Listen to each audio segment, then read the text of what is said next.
Hello, it's live from Kairos Shelter and Song Studios, bringing you the top coverage of the exciting ways that music can help us to bring about the change we need in our world today. I'm Asher Allegro. And I'm Laura Legato. Tonight, we zoom into Berkeley, where members of our team have managed time travel to bring our listeners closer to the legendary J.S. Bach. Yes, that's right. Learning about Johann Sebastian Bach's life, and most importantly, his music, is a great remedy for healing during these times. Later tonight, we'll hear from our talk show hosts, Tootsie Takata and Elizabeth Etude. And Soraya Sonata in a lively Bach Talk game show for our listeners. I understand next up is Berkeley's Kairos Youth Choir, singing at the famous Junior Bach Festival. Yes, renowned Kairos voices joined by members of the famous Meraki Quartet bring a work by Bach from his cantata number 140. The chorale is Wachet auf, or Wake Awake. Conversations with our young singers, we discussed the meaning of this chorale and how it really expressed itself.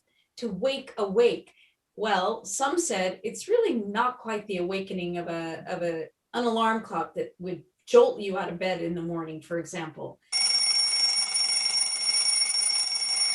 It's more kind of a delicate emerging. You know, that's really what we hope is happening to humanity during this pandemic, a much needed awakening. Mm-hmm. So, listeners, sit back and snuggle in as we shelter in song and walk with Bach.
Welcome to Kairos Walk with Bach in celebration of this most noteworthy, no pun intended, composer Johann Sebastian Bach, born 336 years ago today and still quite alive through musicians everywhere. I'm your host, Tootsie Tokata, and we are thrilled to have you all here. Today's broadcast with Shelter and Song Studios allows us to travel in the swirling depths of time itself in Bach's footsteps. We might even hear some first-hand accounts of Bach's life and work delivered by the people who knew him best.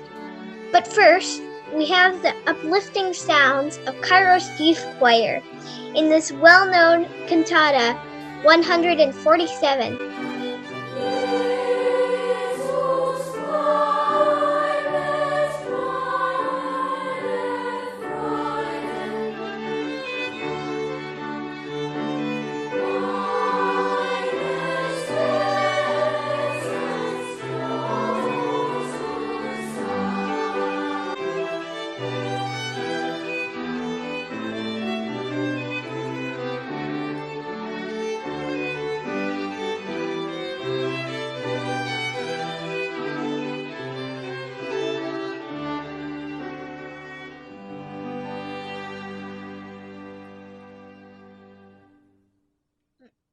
Oh, look at this! It just so happens we have some of the singers in the Bach piece you just heard who took a time travel from 1723 to be with us here today.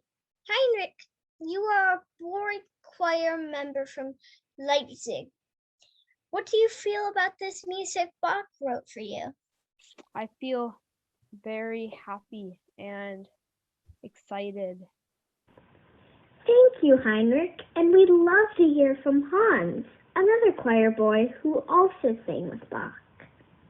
Jesus bleibet meine Freude. Oh, that music! It was amazing. It helped me in every way possible. It filled my ears and my heart with joy and happiness every time I heard it and I sang it. Singing with Bach was really uplifting. I think it really helped me in many, many ways. And we would sometimes play pranks on each other. We were unruly. We would throw paper at each other, maybe a pebble or two. But Bach's music always brought us together and made us focus. And my mother, she always had a hunch. She always, whenever she heard Bach's music, she had a hunch that his music was powerful and had a greater meaning. And I hear you guys are celebrating him over 300 years later. That's wonderful.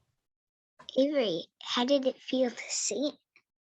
It just felt really, it felt kind of warm, if that makes sense. And it just made me feel really happy and Soraya, are there any images that come to mind with this song? Like seasons, for example, and emotions? It reminds me of winter a lot. Probably just because a lot of music reminds me of winter. Maybe it's because I live in a very artistic family, so music and art are a really big part of kind of the way I live. So a lot of things I hear I can associate with literally anything in my life. One of the beautiful things about Bach is that his work has endured the test of time. I heard there might be someone from the modern day who has their own story about a time Bach's music almost got you in a little bit of trouble. Is that right? So, I love music. I'm a big supporter.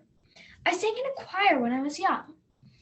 One day, I was in my car on my way to work, feeling a little down, when I turned the station to classical to find one of my favorites, the Brandenburg Concerto No. 1 by Bach.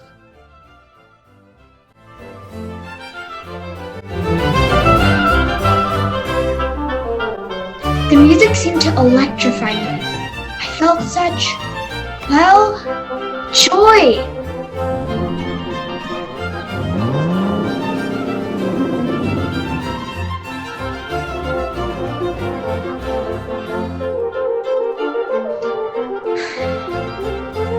Then, all of a sudden, I heard a sound. And looking in my rearview mirror, I was being pulled over. For what? Was I speeding? The officer told me I was definitely speeding. So I decided to tell him the truth. Okay, so officer, I'm really sorry, but okay. Officer, I was feeling a little down, and then I heard the Brandenburg Concerto, and then I felt such joy, and then I might have gotten a little heavy on the pedal. I didn't know what would happen. But he paused and said, "Lady, I understand. I happen to love the Bach's Brandenburgs. Please be more careful next time, though." And he let me go. Suddenly, I knew even this officer could understand how Bach's music moves us. Whew. Well, I do not plan on speeding anymore, and I'll be more careful with my joy of Bach while driving. It's quite a tale. I'm glad everything turned out all right in the end. You know, Bach actually had more than his fair share of hardships back in his day. Yes, it's enough to have your wife die, and then to have some of the regular run-of-the-mill modern-day stresses on top of that. Money worries, children unhealthy, conflict with the bosses. But miraculously, it seems his creative life and devotion helped keep his spirits alive. A kind of creative therapy we should pay attention to in these days. That, my friends, is emotional resilience. Once he decided to walk 200 miles just to learn from a famous organist. My, that's a little sad. Does anyone have a joke to share? Why did Mozart get rid of his chickens? I don't know. Why did Mozart get rid of his chickens? Because they kept saying, Bach, Bach, Bach.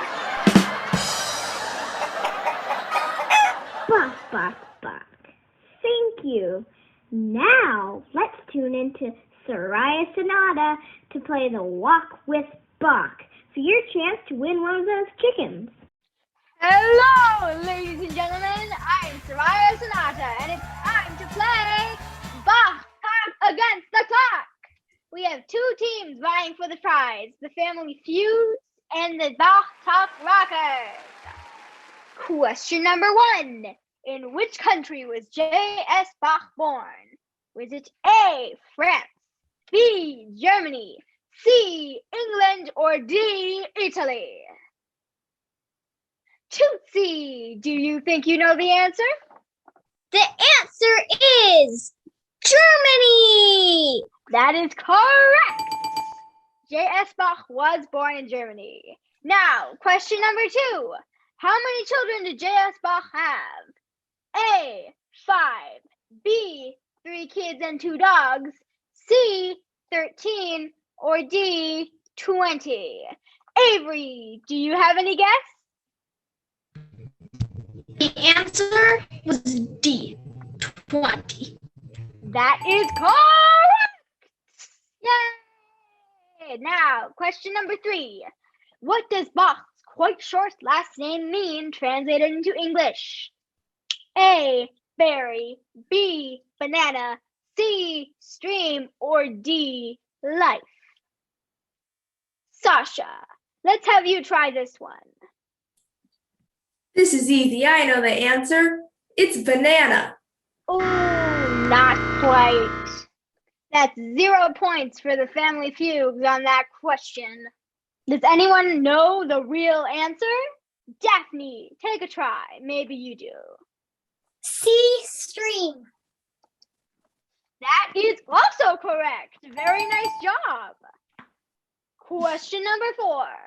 In which of the following characteristics is Bach and his music not famous for? A perfect counterpoint. B, educational compositions. C, complex harmony. Or D, brilliant operas. Zara, do you know the answer? D, brilliant operas. That is also correct. You are very good at this, everyone. Question number 5. In which of the following places did Bach work? A, Heidelberg. B, Berkeley. C, Leipzig. Or D, Zurich. Heinrich, do you know? Leipzig! Yeah! That is correct. Question number 6. When Bach went from one of his working places to another in 1717, what kind of present did the former employer give him? A, he gave him his daughter Anna Magdalena to marry. B, he gave him the chapel where Bach loved to write his compositions. C, he put him into prison because he didn't want to let him go. Or D, he gave him one of his ears as a symbol that he loved Bach's music. Rhea, do you think you know the answer? Is it C, he put him into prison? Yes! Very nice.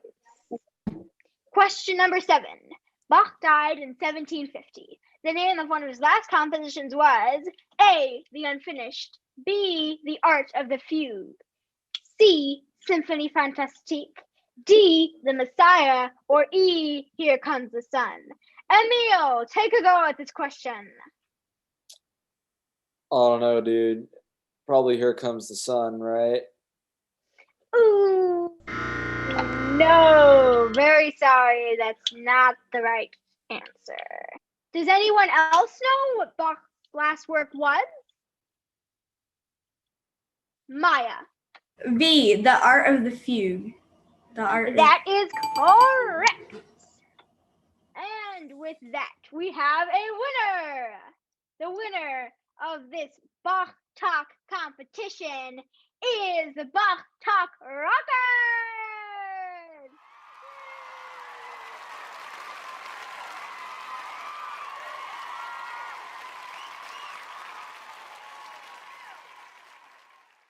We also just so happen to have scientist Carl Sagan here, who was the leading researcher who helped to create the Voyager satellite to send to outer space.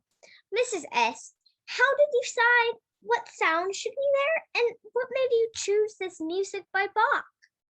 Well, the sounds that I chose were sounds that you might hear on Earth, like volcanoes, earthquakes. In the same way that Earth is beautiful, there is also so many terrible things about it. And about nature too, there are so many harsh parts of nature. And I just wanted to show that in this too, because it's not all beautiful, but there are also beautiful things like a whale that I added, or laughter, which is, they're both beautiful things. And just to show both sides of, this story.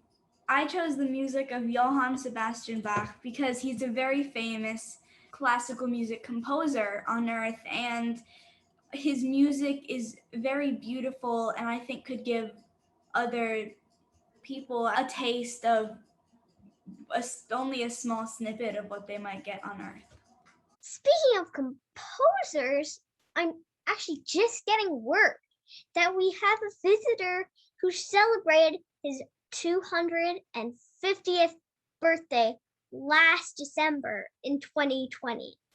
Let's beam him in from the spheres.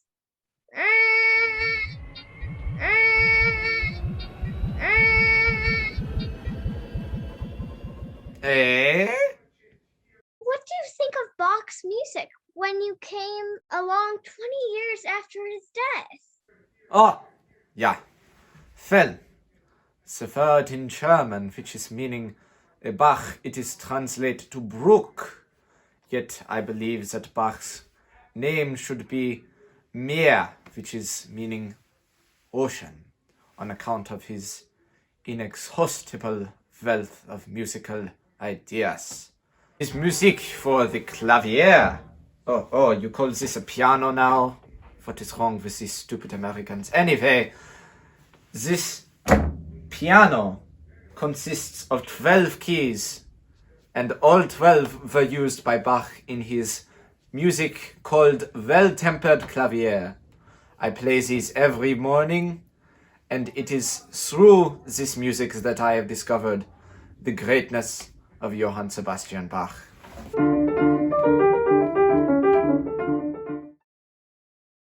Wow, what a presentation. And I must say, Beethoven, you look quite well for someone who just turned 250 years old. I must ask though, what's up with the beard? I've been decomposing for a while now. You got a problem with that, Strudelkopf?